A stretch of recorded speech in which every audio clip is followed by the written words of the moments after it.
기도하고 말씀 나누도록 하겠습니다.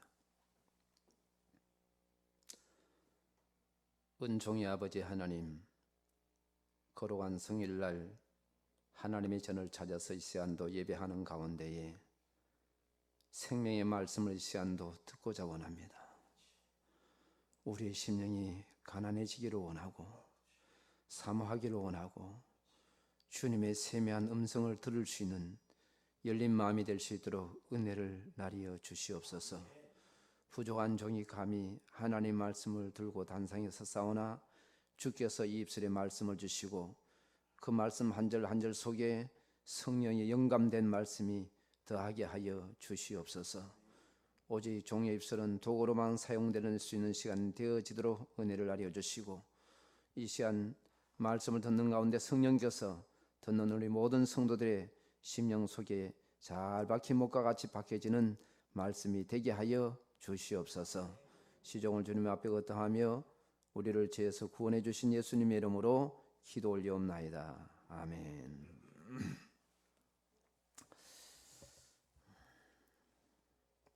한번 따라해 보겠습니다. 삶의 방향성.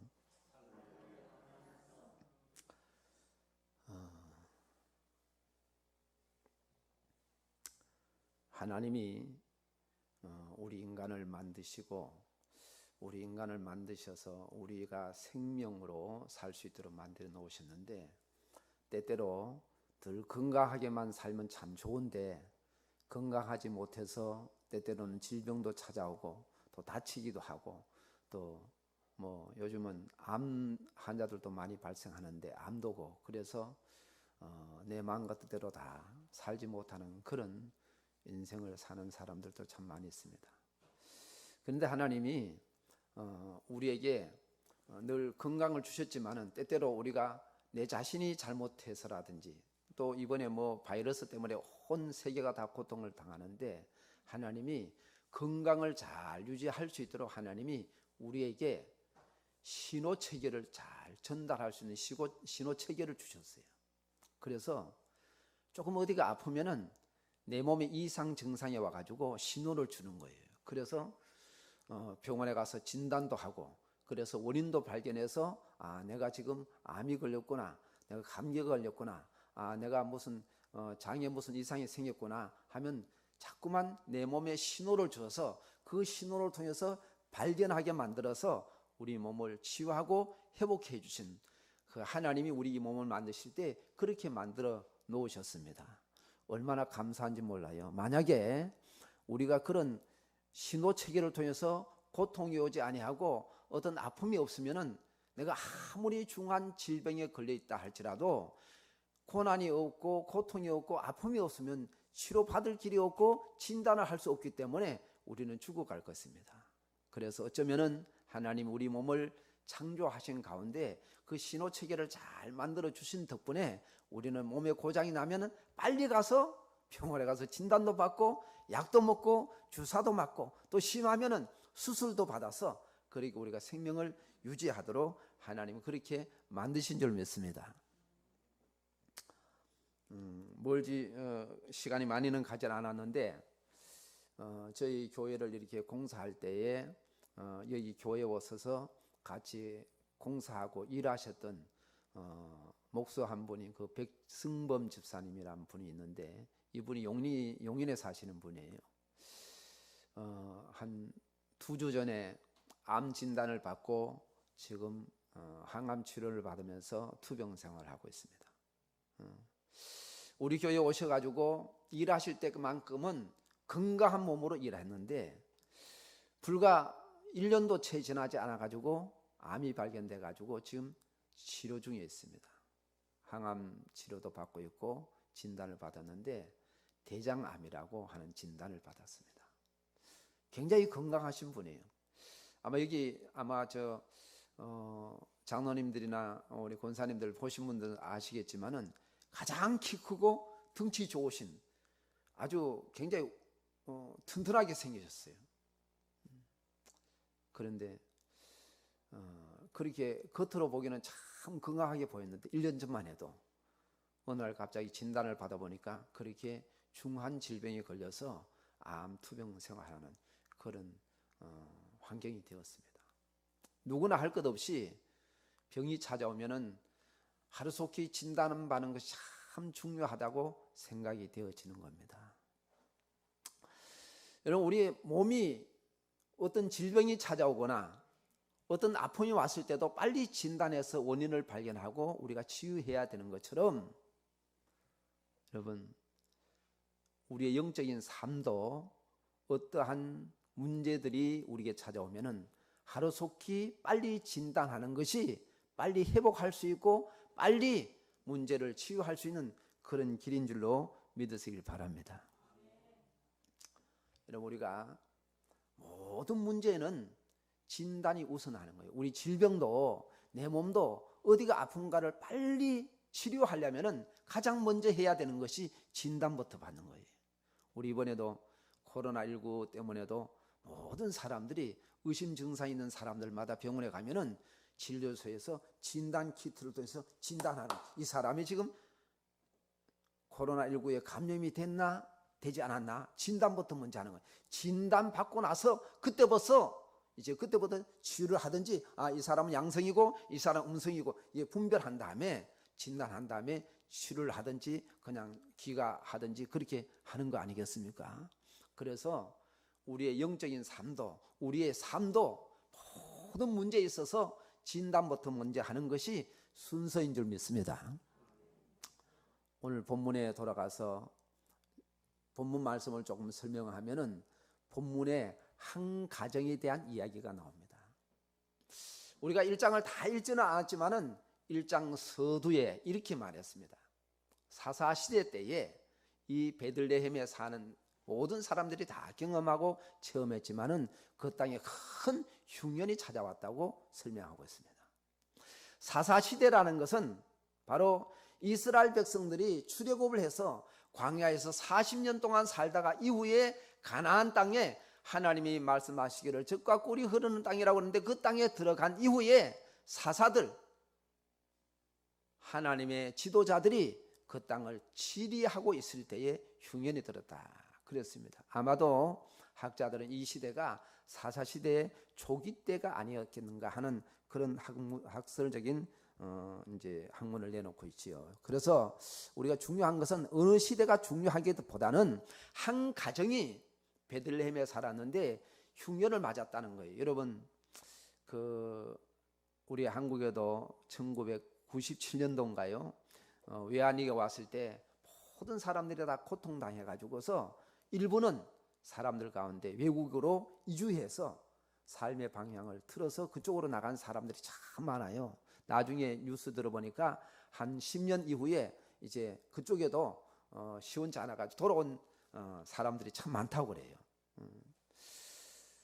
가까이는 제가 아는 사람도 그때 나갔다가 한 4, 5년 전에 돌아왔어요. 오늘 이 나오미의 가정이 있는데 이 가정인 바로 4명의 식구가 있습니다. 엘리멜렉이라는 남편이 있고 자신인 나오미가 있고 또 2 아들이 있는데 말론이라는 사람과 기료라는 사람, 이렇게 4사람이 사는데 이 사람들이 이제 자기 고향의 베들레헴에 살았는데 큰 흉년이 왔기 때문에 이제 농사가 잘 되는 그 모압 땅 지방으로 이주를 해 갑니다. 요즘도 보면은 밖에 나가면 참 이주한 백성들이 참 많아요, 그죠? 이제는 우리 대한민국을 단일 민족이라고 하지도 못할 정도로 외국인들이 얼마나 많은지 몰라요. 우리가 사는 오산 지역만 해도 외국인들이 참 많습니다. 이처럼 지금 많이 섞여 사는데 바로 이렇게 나오미의 가정이 이렇게 모압 지방으로 이사를 갔습니다. 왜 갔겠습니까? 그 땅에는 흉년이 들어서 혹시라도 굶어 죽을까 봐, 혹시라도 경제적으로 어려움을 당할까 봐, 그래도 농사가 잘 되고 물이 넉넉한 지역인 이 모압 지방에 가면은 농사도 잘 할 수 있고 경제가 좋아질 것이다, 그런 생각으로 이사를 간 거예요. 이사 가서 잘 살았으면 참 좋겠는데 거기에 한 10년쯤 되니까 남편인 엘리멜렉이 죽었습니다. 2 아들을 장가 보내놨는데 2 아들 다 며느리들만 남겨놓고 2 아들이 다 죽었습니다. 여러분 생각해 보십시오. 아마도 이 나오미의 가정이 베들레헴을 떠날 때까지만 해도 건강한 몸을 가지고 어쩌면은 그래도 살만했을 때 그런 가정으로 잘 살았는데 흉년에 들자마자 바로 이주를 시작합니다. 이주를 해서 10년 동안에 살았는데 남자들 셋이가 다 죽었습니다. 베들레헴에 살던 이 나오미 한 사람만 거기에 살아남았어요. 여러분 생각해 보십시오. 아들 둘을 장가다 보내놨는데 이 장가 보내놨는데 두 아들이 다 죽었다고 생각해 보십시오. 얼마나 가슴이 무너지겠습니까? 여러분 이렇게 많은 문제가 발생되어지고 환난이 오고 이런 고통 가운데 있는 가정이 여러분 세상에 얼마나 있겠습니까? 여러분 생각해 보십시오. 아무리 가정에 큰 위기가 와도 큰 어려움이 와도 이 가정처럼 큰 어려움이 왔을까요? 이주를 해간 지 10년 만에 세 남자가 다 죽고 부인 혼자 남았습니다. 여러분 이런 가정이 이 지구상에 얼마나 많이 있겠습니까? 너무나 한이 맺히고 어쩌면은 통곡하고 울어도 아마도 이런 가정 정도 되면은 눈물도 안 나올 것 같아요. 여러분 눈물도요 때로는 조그만 슬픔이나 그럴 때는 눈물이 잘 나오지만은 너무 이렇게 큰 비극을 당하면은 눈물도 안 나온다 그래요. 여러분 얼마나 어렵겠습니까? 이 나오미라는 사람이 얼마나 실족하고 어쩌면은 신앙에 있었던 사람이기 때문에 하나님 앞에 울면서 그렇게 아마 기도했지 않겠습니까? 그러던 즈음에 고향 베들레헴이라는 곳에 하나님께서 다시 축복해 주셨다는 소식을 듣고 고향으로 돌아오기 시작합니다. 여러분 그렇지 않겠습니까? 오늘 이 나오미라는 사람은 이 엘리멜렉의 부인이기도 하지만은 이 가정의 신앙의 지주였습니다. 어쩌면은 신앙적으로 생각해 보면은 이 사람 나오미는 신앙의 가장이었어요. 어쩌면은 자기 남편은 엘리멜렉보다도 영적으로는 더 성숙하고 영적으로는 이 가정을 리드하고 인도해야 될 그러한 영적인 가장으로 살았음이 분명합니다. 이 세 사람 남자들이 다 죽었습니다. 고향으로 돌아오려고 합니다. 돌아오는데 이사 갈 때 4명이 이사 갔는데 돌아올 때는 여자 3이만 돌아옵니다. 그런데 돌아오는 길에 가만 생각하니까 이 두 며느리들이 아직도 너무너무 젊어서 내가 이 사람들을 데리고 내가 고향에 간들 내가 어떻게 이 사람들 신랑을 대신할 수 있겠고 어떻게 이들의 삶을 행복을 내가 대신해 줄 수 있겠는가 고민하다가 두 며느리한테 너희들은 나 따라오지 말고 니네 고향에 있어서 다시 새롭게 가정도 꾸리고 그래서 잘 살거라고 돌아가라고 이 시어머니가 당부하고 부탁합니다. 이 며느리 두 사람, 한 사람은 오르바라는 사람이고 한 사람은 오늘 성경에 제목이 되는 룻이라는 사람이에요. 이 시어머니 나오미가 강건해서 이 사람들을 고향에 남으라고 하니까 이 오르바라는 첫째 며느리는 남기로 결정했습니다. 그런데 둘째 며느리인 이 룻이라는 사람은 우리가 잘 알다시피 이 시어머니가 아무리 강건해도 나는 어머니를 따라가겠습니까? 내가 죽는 일 외에 만약에 내가 어머니를 떠나면 하나님께서 내게 벌을 내시고 더 내리시길 원합니다. 나는 죽어도 내가 어머니를 따라가야 되겠습니까? 가야 되겠습니다. 그런 결단성 있는 사람이 바로 이 룻이라는 사람이에요.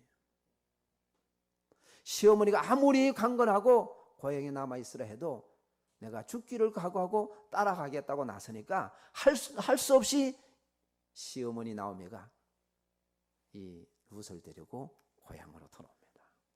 오늘 본문이 바로 그러한 이야기입니다. 여러분 제가 서론에서 그렇게 말씀드렸습니다.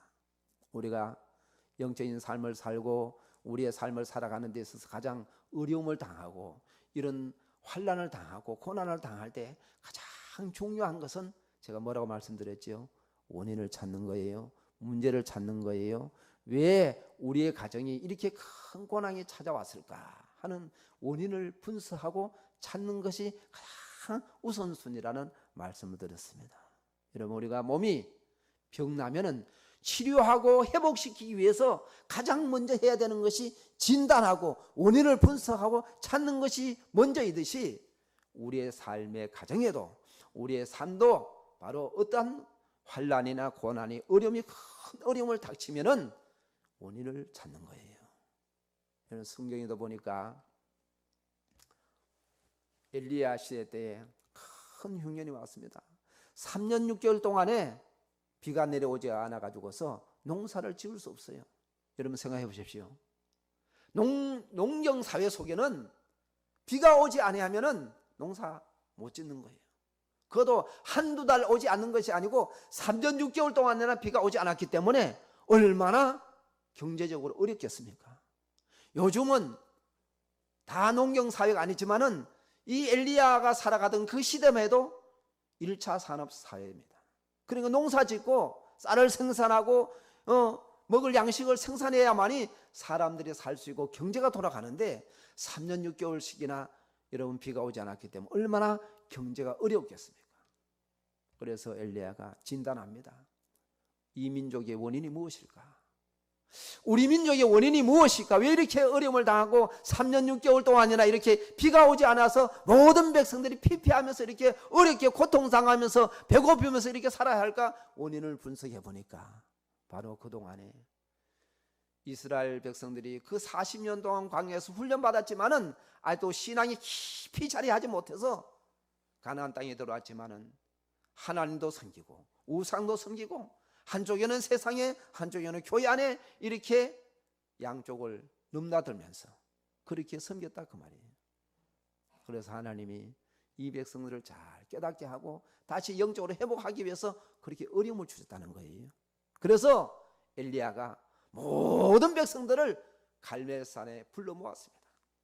그래서 엘리야가 취한 조치가 뭐냐면은 모든 백성들을 모아놓고 우리가 왜 이렇게 고통을 당하고 이렇게 왜 어려움을 당하고 이렇게 흉년이 지고 농사를 지을 수 없는 환경이 되었느냐 하면은 우리가 그동안에 교만하고 자만해져서 하나님께서 은혜 주시고 하나님께서 축복해 주셨는데 그래서 다 잊어버리고 우리가 하나님을 떠나서 그렇다.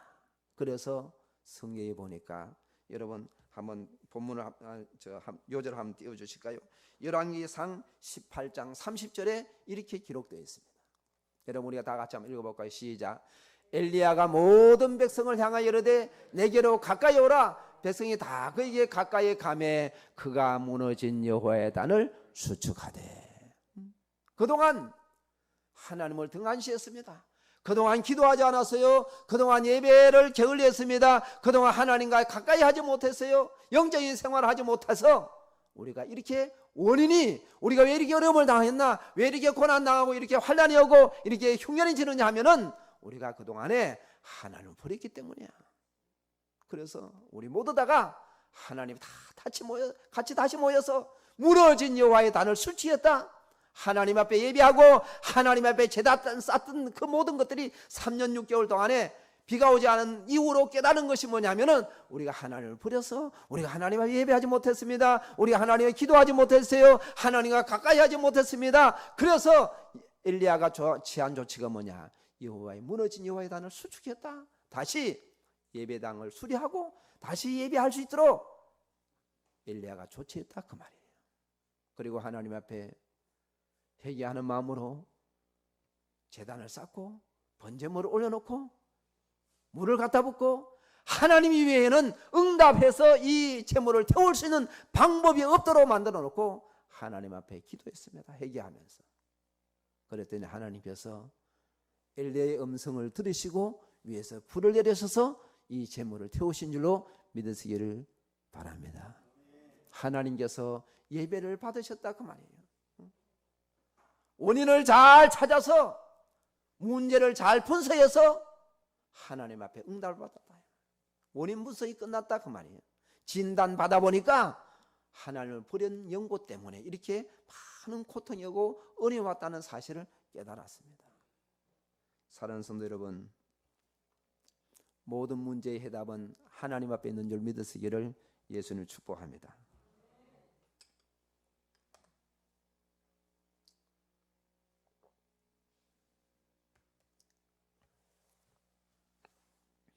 그 찬양 가운데 그런 찬양이 있지요. 그 시편 23편에 그 여호와는 나의 목자시니 하는 찬양이 있습니다. 제가 이 찬양을 잘 못하는데 원래 이 오전에는 가수들도 노래하라고 하면 참 힘들어하더라고. 이 찬양 내가 할 수 있을지 모르겠는데 아시는 분 우리 한번 같이 따라해줘요. 여호와는 나의 목자시니 내게 부족함이 없으리로다. 여호와는 나의 목자시니 내게 부족함이 없으리로다. 나로 하여금 푸른 초장에 눕게 하시며 잔잔한 물가로 인도하시도다.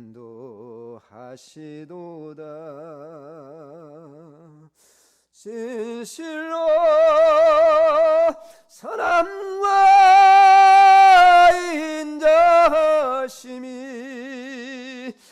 인자하심이 나의 사는 날까지 나를 따르리니 내가 여호와 전에 영원토록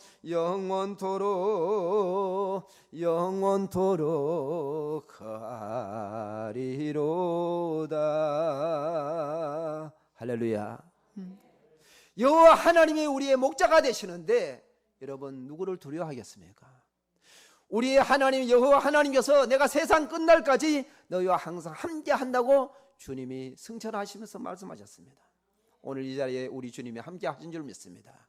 우리의 고난 당하는 현장에, 우리가 고통 당하고 어려움을 당하는 현장에 주님이 함께 하신 줄로 믿으시기를 예수님 축복합니다. 사랑하는 성도 여러분, 성경은 이렇게 우리에게 말씀해 주고 있습니다. 오늘 본문에 루카서 1장 21절에 이렇게 우리에게 말씀해 주고 있습니다. 우리가 다 같이 한번 읽어보겠습니다. 내가 풍족하게 나갔더니 여호와께서 내게 비오도록 하셨느니라. 여호와께서 나를 징벌하셨고 적는 자가 나를 괴롭게 하셨거늘 너희가 어찌 나를 나옴이라 부르느냐 하니라. 오늘 나무의 가정의 문제점을 우리가 발견하면은 이 사람들은 베들레헴에 살 때부터 아마도 이 성경을 유추해서 생각해 보면은 부자였던 것 같아요. 왜냐하면은 이 베들레헴에서 떠날 때 이주할 때 그때 뭐예요? 풍족했다. 자기가 이사 갈 때 풍족했다 그 말이에요. 아직 흉년이 들었지만은 아직은 몇 년 정도는 경제적으로 큰 어려움을 당하지 않고 살 수 있는 형편에 있음에도 불구하고 더 잘 살기 위해서, 더 풍족하기 위해서 이사한 것밖에 없습니다. 먹을 것이 없어서, 너무 가난해서, 너무 고통스러워서 이사간 것이 아니라 그래도 거기 살 때 풍족했지만은 더 잘 살고 고통당하지 않기 위해서 이사간 거예요. 이주해 갔어요. 더 넉넉한 곳으로. 사랑하는 성도 여러분, 마태복음 6장 33절에 이렇게 기록했습니다. 너희는 먼저 그의 나라와 그의 의를 구하라. 그리하면 이 모든 것을 너에게 더하시리라. 할렐루야. 우리가 우선순위라는 것이 항상 우리의 삶에 있어야 되는데, 너희는 먼저 그의 나라와 그의 의를 구하라. 그리하면 이 모든 것을 너에게 더하시리라. 내가 육신의 양식을 구하는 것이 먼저가 아니라 영적으로 내가 이 민족이 이렇게 고난당하고 어려움을 당하고 환난을 당하고 이렇게 흉년해진 이유를 발견하고 진단하고 나서부터 여러분 다른 것을 찾아야 하는데 이 나오미의 가정은 그런 것을 먼저 진단하고 찾기보다는 육신의 생각이 앞장서서 이사부터 했던 것이 큰 가정적으로 영적으로 문제였던 것 같습니다. 사랑하는 성도 여러분, 여호와는 우리의 목자가 되십니다. 우리를 항상 푸른 조정에 맑은 신의 물가로 우리를 인도하심을 믿으시기를 예수님 축복합니다. 그럼에도 불구하고 이 가정은 방향성이 잘못되어서 고난당할 때에 오래 하나님을 찾고 하나님께 부르짖으면은 하나님 만나 주실 텐데, 예레미야 33장 2절에 보니까 이를 행하는 여호와 그것을 지어 성취하는 여호와가 내게 말했습니다. 부르짖으라고. 우리 한번 다 같이 읽어보겠습니다. 시작. 이를 행하시는 여호와 그것을 만들며 성취하시는 여호와 그 이름을 여호와라는 이가 이와 같이 이르시도다. 너는 내게 부르짖으라. 우리가 하나님 당하고 어려움을 당하고 큰 고통이 있을 때 여러분 진단을 하고 나서 하나님을 찾기를 예수님 축복합니다. 하나님을 찾으면은요, 여러분 우리 하나님은 세미한 음성으로 우리를 만나 주실 줄로 믿으시기 바랍니다. 성경에 보니까 많은 사람들이 환난을 당했을 때 하나님을 찾을 때에 하나님이 반드시 만나 주셨습니다. 엘리야 시대 때도 엘리야가 그렇게 모든 백성들을 자기 앞에 불러 모으고 무너진 여호와의 단을 sub축하고 하나님 앞에 제단을 쌓고 기도했더니 하나님이 불러 응답해 주신 줄로 믿으시기를 예수님 축복합니다. 하나님이 우리의 목소리를 귀를 기울이시고 우리가 부르짖을 때 만나주시는 하나님이요, 우리가 아기가 울면은 늘 어머니는 젖을 열고 젖을 빨려주는 것처럼 우리 하나님은 우리가 울부짖을 때에 환난 날에 하나님께 부르짖으면 반드시 만나주시는 하나님인 줄로 믿으시기를 예수님 축복합니다. 시편 50편 15절에도 이렇게 기록되어 있습니다. 우리 한번 다 읽어보겠습니다. 환난 날에 나를 부르라. 내가 너를 건지리니 내가 나를 영화롭게 하리로다. 환난 날에 부르짖으면, 하나님 앞에 기도하면, 하나님을 찾으면 하나님 만나주신다. 그렇게 말씀하신 것입니다. 사랑하는 성도 여러분, 서양 속담에 이런 메시지가 있어요. 따라 해보겠습니다. 고난은 맞서서 싸우고 죄는 피해서 이기자. 고난에 올 때 피해서 도망가는 것이 아니라 고난에 오면은 분석을 하고 진단하고 하나님께 부르짖으면은 하나님이 만나 주실 때 거기에 문제가 해결되어지고 거기에 하나님의 은총이 있고 거기에 체험이 있고 거기에 간증이 있고 거기에 응답이 있을 줄로 믿으시기를 예수님 축복합니다. 오늘 말씀을 정리하겠습니다. 육신의 질병이 와도 여러 가지 아픔이 와도 통증이 찾아와도 하나님이 그것을 우리에게 치료하고 회복시키라고 신호를 주시는 것이고, 그래서 병원에 가서 진단해서 우리 육신을 치료하는 것처럼 우리 영적인 삶에도 어떠한 환난이 오고 고통이 오고 어려움이 오면은 먼저 하나님 앞에 내 삶을 뒤를 돌아보고 우리 자신을 다시 한번 되돌아보고 깨달아지는 저와 여러분 되어지기를 예수님 축복합니다. 그래서 원인을 분석하고 그 원인 분석하면은 그냥 분석만 한 데서 마치는 것이 아니라 하나님을 간절히 찾을 수 있기를 예수님 축복합니다. 너는 내게 부르짖으라고 말씀했었는데 하나님께서 부르짖으면 내가 내게 응답하겠고, 할렐루야, 응답한다고 말씀했습니다. 그래서 하나님 앞에 응답받는 하나님의 권속들이 다 되어지기를 예수님 축복합니다. 하나님 우리를 만나주시는 거예요. 여호와는 내 목자시니 내게 부족함이 없으리로다. 하나님이 나의 목자 되시는데, 하나님 푸른 조장 맑은 신의 물가로 우리를 인도하시는데, 여러분 염려하지 않기를 예수님 축복합니다. 하나님을 찾으면, 간절히 찾으면은 엘리야 시대처럼 하나님이 저와 여러분들을 만나 주실 줄로 믿으시길 바랍니다. 마지막으로 이런 말씀 드리고 마칠까 합니다. 역사 연구를 썼던 토인비 교수라는 사람이 영국 사람인데, 그 후기에 이렇게 기록해놨어요. 책 뒤에 자기 할아버지는 고기를 잡아서 시장에 내서 파는데 다른 어부들 사람들보다 더 비싼 값에 팔았다고 그래요. 왜 그렇게 비싼 값에 팔 수 있었냐면은 고기를 잡아서 운송하는 탱크에 맥이나 자라를 함께 넣어 놓는다고 그래요. 그러면 고기들이 메기나 자라한테 안 물어뜯기기 위해서 살아남기 위해서 막 도망다니고 활동적이게 하면은 고기가 시장에 나갔을 때 불이 푹 지어가지고 있는 것이 아니라 생생해가지고 생동감이 넘쳐가지고 비싼 값에 판다는 거예요. 여러분, 때때로는 우리의 삶에도 메기와 같이 자라와 같은 존재가 있어서 늘 우리를 자꾸만 찔러서 자꾸만 어쩌면은 우리를 힘들게 한다는 것이 아니라 우리가 영적으로 생동감 있게 하나님을 찾고 기도하도록 하나님이 우리의 삶에 메기도 주시고 자라도 주시고, 그래서 우리의 삶이 생동감이 넘치도록 해서 발팔하게, 할렐루야, 영적으로 건강해져서 하나님과 동행하는 삶이 되어질 줄로 믿으시기를 예수님 축복합니다. 기도하겠습니다.